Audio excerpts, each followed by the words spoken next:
സാറിന് ഇപ്പൊ സമയമില്ലെങ്കിൽ നമുക്ക് പിന്നീട് ഒരു ദിവസം കണ്ടുവിട്ടോ. അതിന് കുഴപ്പമൊന്നുമില്ല. പക്ഷെ ഒരു ഒറ്റ കാര്യം ചോദിച്ചോട്ടെ, പോയി സാറാ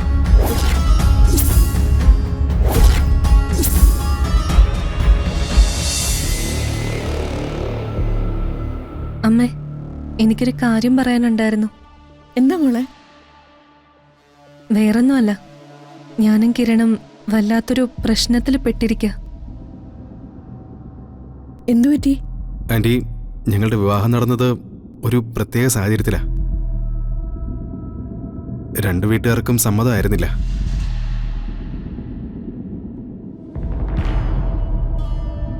ഞങ്ങളതൊക്കെ മറികടന്ന് രജിസ്റ്റർ മാരേജ് ചെയ്തതാ. എന്റെ ബന്ധുക്കളുടെ ഭാഗത്ത് നിന്നാ ഏറ്റവും കുഴപ്പം. നിങ്ങൾ തമ്മിൽ ഒന്നിച്ചില്ലേ, പിന്നെ ഒരു പ്രശ്നം ഉണ്ടാക്കിയിട്ട് എന്താ കാര്യം? അവരൊക്കെ ജാതിയും മതവും പണവും നോക്കുന്നവരല്ലേ തിരുമേനി. അതിന്റെ പേരില് കുറെ പ്രശ്നങ്ങളുണ്ടായി. 2-3 ദിവസം മുന്നേ കിരണിനെ അവരെ ആക്രമിക്കുകയും ചെയ്തു. കിരൺ ഹോസ്പിറ്റലിലായിരുന്നു.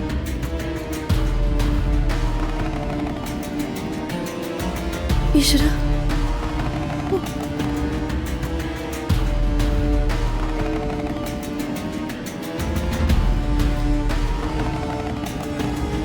ഭാഗ്യത്തിന് രക്ഷപ്പെട്ടത്. ഇപ്പോഴും അവർ ഞങ്ങളുടെ പിറകെ ഉണ്ട്. സത്യം പറഞ്ഞ ഞങ്ങൾക്ക് പോകാനൊരിടമില്ല. അച്ഛനും അമ്മയ്ക്കും സമ്മതമാണെങ്കിൽ 1-2 ദിവസം ഞങ്ങൾ ഇവിടെ നിന്നോട്ടെ. ബുദ്ധിമുട്ടാണെങ്കിൽ വേണ്ട. ബുദ്ധിമുട്ടിൻ്റെ അല്ല മക്കളെ. ഒന്നാമത് ഇവിടുത്തെ ഇപ്പോഴത്തെ അവസ്ഥ അറിയാലോ. നിങ്ങൾക്ക് എന്തെങ്കിലും സമയത്തിന് വെച്ച് തരാൻ പോലും ചിലപ്പോൾ പറ്റിയെന്ന് വരില്ല. പിന്നെ ഇവിടുത്തെ സൗകര്യങ്ങൾ ഇത്രയേ ഉള്ളൂ. ഇതിൻ്റെ ഇടയിൽ ഒതുങ്ങിക്കൂടാൻ നിങ്ങൾക്ക് പറ്റുമോ? അതൊന്നും സാരമില്ല തിരുമേനി, ഞങ്ങൾ അഡ്ജസ്റ്റ് ചെയ്തോളാം. എന്നാ പിന്നെ ഞങ്ങൾക്ക് എതിർപ്പൊന്നുമില്ല, അല്ലേ ശോതെ? ദേവേട്ടാ, വരുൺ ഇവിടെ ഉള്ള സ്ഥിതിക്ക് മോനോടും കൂടി ഒന്ന് ചോദിക്കണ്ടേ? അതും ശരിയാ. ആ, ഞാൻ കേട്ടു അമ്മേ. ഇത്തരം ഒരു സിറ്റുവേഷനിൽ ഇവരെ നമ്മൾ സഹായിക്കണ്ടേ. നിങ്ങൾ ധൈര്യമായിട്ട് കൂടി നിൽക്കേ. ഇനി ആരെങ്കിലും നിങ്ങൾ അന്വേഷിച്ച് വരികയാണെങ്കിൽ നമുക്ക് നേരിടാന്നേ. താങ്ക്സ് വരുൺ. ആ, ഞാൻ നിങ്ങളോട് നിൽക്കാൻ പറയുന്നതിൽ മറ്റൊരു ഉദ്ദേശം കൂടി ഉണ്ട്. ദുർഗ ഇവിടെ ഉണ്ടാവുന്നത് രാധികയ്ക്കൊരു ആശ്വാസമാണ്. കുട്ടിക്കാലത്ത് നിങ്ങൾ ഒരുപാട് ഒരുമിച്ച് നടന്നതല്ലേ. ഏതെങ്കിലും വിധത്തിൽ അയാൾക്കൊരാശ്വാസം കിട്ടുന്നത് എനിക്ക് തള്ളിക്കളാൻ പറ്റില്ല. വരുൺ പേടിക്കണ്ട, രാധികയുടെ കാര്യം ഞാൻ നോക്കിക്കോളാം. അല്ല മോനെ, ഈ മുറിവൊക്കെ ശരിക്കും ഉണങ്ങിയോ? ഇല്ലമ്മേ, ഈ ഉപദ്രവിച്ചവര് ആശുപത്രിയിൽ എത്തുമെന്ന് ഉറപ്പായപ്പോ സത്യം പറഞ്ഞ ഡിസ്ചാർജ് പറഞ്ഞ് ഞങ്ങളോട് ഇറങ്ങുമായിരുന്നു. എന്തൊക്കെ ഈ ആളുകൾ കാണിച്ചു കൂട്ടുന്നത്? മനസമാധാനത്തോടെ ആര് ജീവിക്കാൻ ശ്രമിച്ചാലും അവരെ കണ്ടുകൂടാ. നേരത്തെ എൻ്റെ ബാധ്യതകളുടെ കാര്യം ചോദിക്കുന്നത് കേട്ടപ്പോൾ ഞാൻ വിചാരിച്ചു നിങ്ങളെല്ലാ അർത്ഥത്തിലും സേഫാണെന്ന്. ഇപ്പോൾ ഞങ്ങളെക്കാളും മോശം അവസ്ഥയാണല്ലോ നിങ്ങളുടേത്. എന്ത് ചെയ്യാനാ വരുൺ, നമ്മൾ ചിന്തിക്കുന്നത് തന്നെ മറ്റുള്ളവരെ ചിന്തിക്കണമെന്ന് നിർബന്ധം പിടിക്കാൻ പറ്റില്ലല്ലോ. ശരിയാ. ശോതെ, എന്നാ പിന്നെ താൻ പിള്ളേർക്ക് വേണ്ട കാര്യങ്ങളൊക്കെ അങ്ങ് ചെയ്യാ. ദുർഗ, താൻ എൻ്റെ ഭാര്യയുടെ സുഹൃത്താ. സോ നിങ്ങൾക്കൊരു പ്രോബ്ലം വന്നാൽ ഞാൻ നിങ്ങൾക്ക് മുമ്പിൽ തന്നെ ഉണ്ടാവും, നിങ്ങൾക്ക് വേണ്ടി ഫൈറ്റ് ചെയ്യാൻ.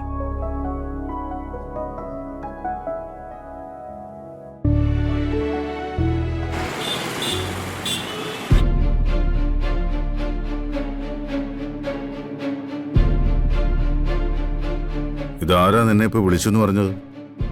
അഖിലെന്നൊരാളാ വിളിച്ചത്. എന്തോ അത്യാവശ്യത്തിന് കാണണമെന്ന് പറഞ്ഞു.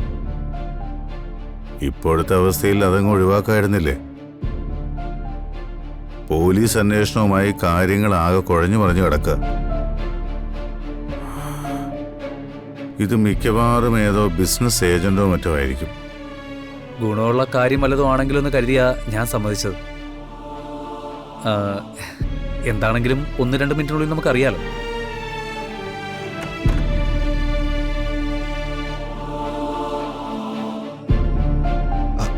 May I come in, sir?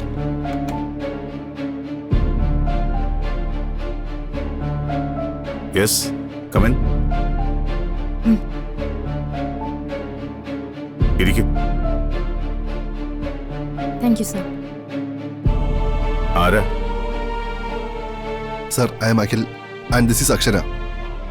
ഞങ്ങൾ ഫ്രീലാൻസ് പത്രപ്രവർത്തന. പത്രത്തിൽ നിന്നോ മറ്റോ ആണോന്ന് ഞാൻ തന്നോട് ചോദിച്ചല്ലേ? സോറി സർ, ഞങ്ങൾ രണ്ടുപേരും ഇപ്പൊ പത്രത്തിൽ വർക്ക് ചെയ്യുന്നില്ല. ഞങ്ങൾ ഈ സെലിബ്രിറ്റീസിനെ കുറിച്ചുള്ള ഫീച്ചേഴ്സ് ഒക്കെ തയ്യാറാക്കുകയാണ്.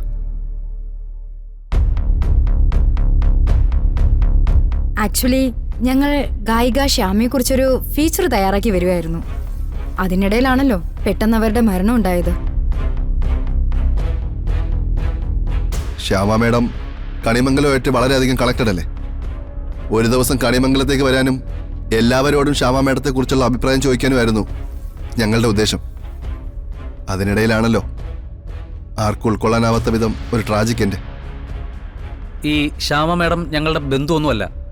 അവരെക്കുറിച്ച് ഞങ്ങൾക്ക് ഡീറ്റെയിൽ ആയി ഒന്നും അറിഞ്ഞുകൂടാ. നിങ്ങൾക്ക് പോവാം. അല്ല സർ, ബന്ധമില്ലെന്ന് പറയാൻ പറ്റില്ലല്ലോ. ശ്യാമ മേഡത്തിന്റെ മകൾ രാധിക കണിമംഗലത്തായിരുന്നല്ലോ. കണിമംഗലത്തെ വരുണിന്റെ ഭാര്യയായിട്ട്. സോറി സർ, കുറേ കാലമായിട്ട് ഞങ്ങൾ ഇതിൻ്റെ പുറകിലായതുകൊണ്ടേ ശ്യാമ മേഡം പോകുന്ന വഴികളും ഞങ്ങൾ ചെന്നെത്തുന്ന ഇടങ്ങളും അതെല്ലാം ഞങ്ങൾക്ക് കാണാപ്പാടുവാ. ആക്ച്വലി അതുവഴിയാണ് കണിമംഗലത്തിന്റെ തകർച്ചയും സാറ് കണിമംഗലം തിരിച്ചു പിടിച്ചതും ഒക്കെ ഞങ്ങൾ അറിയുന്നത്. എന്തായാലും അത് ഗംഭീരമായി സർ. നമ്മൾ ഈ സിനിമകളിലൊക്കെ കാണുന്ന പോലെ ജപ്തി നടക്കുന്ന വീടിന് മുന്നിൽ അവിടുത്തെ അനന്തരാവകാശിയായി ഒരാൾ വന്ന് നിൽക്കുക, ബാങ്കുകാരോട് അവിടുത്തെ കടം എത്രയാന്ന് ചോദിക്കുക, ആ നിമിഷം അത് വീട്ടുക. തിയേറ്ററിലാണെങ്കിലേ ഗൂസ് ബംസ് വരുന്ന സ്റ്റോറിയാട്ടോ. എനിക്ക് 1-2 അർജന്റ് മീറ്റിംഗ് ഉണ്ട്. കൂടുതൽ സമയം നിങ്ങളുമായിട്ട് ചെലവഴിക്കാൻ പറ്റില്ല. സാറിനിപ്പോൾ സമയമില്ലെങ്കിൽ നമുക്ക് പിന്നീട് ഒരു ദിവസം കണ്ടുപിട്ടാം. അതിന് കുഴപ്പമൊന്നുമില്ല. പക്ഷെ ഒരു ഒറ്റ കാര്യം ചോദിച്ചോട്ടെ. ഓയ് സാറാ,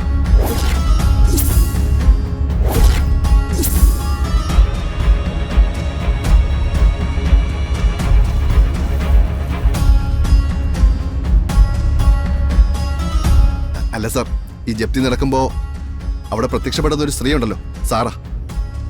ഞങ്ങൾ അതാ ഉദ്ദേശിച്ചത്. ആരാ നിങ്ങള്? എന്താ നിങ്ങളുടെ യഥാർത്ഥ ഉദ്ദേശം?